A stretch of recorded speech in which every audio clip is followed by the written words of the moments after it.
We're here with Zion, Utopia Media. My name is Zion Fedesa, the owner of Queen Shiva Restaurant, also the founder of Shiva Farms. I have Mama Gio right here, also Mama Hello. Felice. And we're here to talk about the beloved kids whom they lost tragically, unnecessarily, ungodly. That's what I say. I call it when a mother lose her child before we lose our life. It's like it's ungodly, that was not meant to be. So we're here to talk about your kids and their life and who they were before they passed away and how that happened too.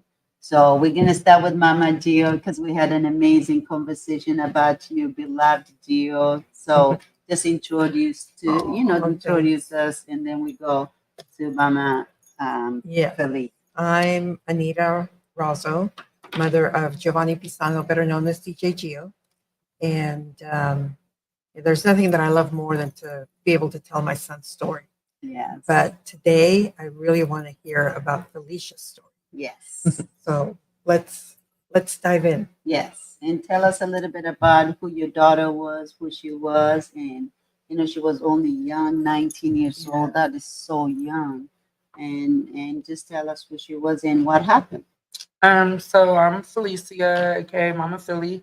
This is my youngest daughter, Paulina. She's the one who actually helped me take care of my daughter when she got hurt. She was turned into a full quadriplegic, so that was a lot. So basically, this is my daughter, Yes, she is. and she was uh, she was falsely removed by CPS. So not to go too far back into that story, but I had got her back.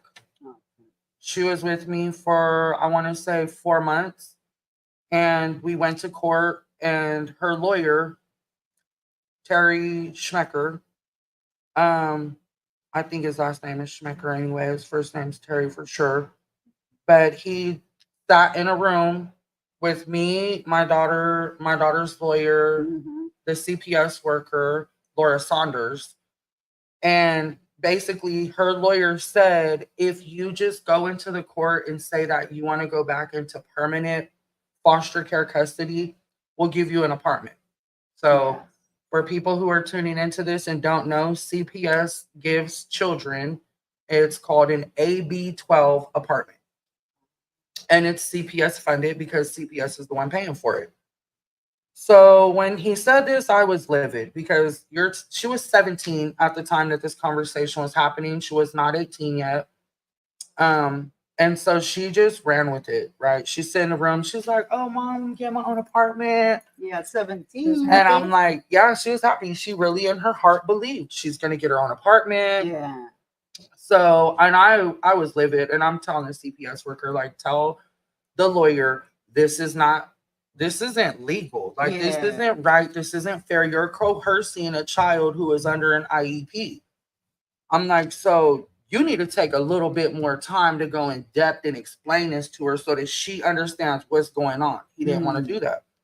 So I told him, I said, I want this conversation on record.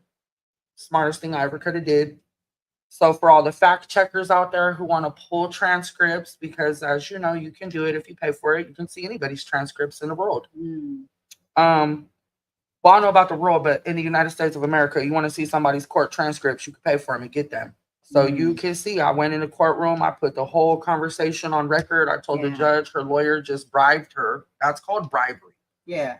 If I'm telling you, hey, I'm gonna give you something to get something, Yeah. it's bribery. So I told the judge, I'm like, and deceiving too. yeah, It it's was deceiving deceived her. because taking her from me was not for her best interest, right? That's why we're supposed to be removing kids from their parents in America and the world, because they're doing it everywhere in Canada, Europe, everywhere. So, well, except Africa. So I just found out, dang, we ain't taking babies in Africa. Yeah. And in the Indian community, right? We're not taking Indian babies. So when he decided, Judge Carlton Davis was not even a judge. He was just I don't know what they're called, court referee persons.